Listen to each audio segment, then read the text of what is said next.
ټولنیز شتون څه ته وایي او عملي کارونه یې څه ده؟ ټولنیز شتون هغه ځای دی چې هلته د ټولنې مفهوم پکې رامنځته کېږي. تاسو په یوازې ځان زده کړه نه کوئ، بلکې له نورو زده کوونکو سره یو ځای زده کړه کوئ او له هغوی څخه یو څه زده کوئ.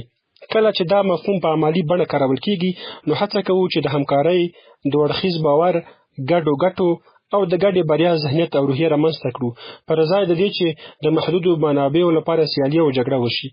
له همدې امله زه د ټیم یا ډله ییز کار پر بنسټ پروژه کاروم، ترڅو د ټولنیز ګډون او د ټولنې حضور حس را ژوندی کړم.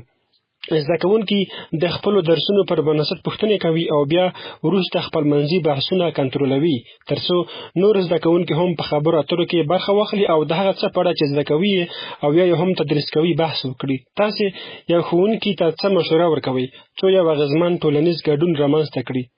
لکه څرنګه چې تاسې مخکې یادونه وکړه، ښوونکي ته زما مشوره دا ده د خپل پروفایل او د ښه راغلاست پیغام ولري.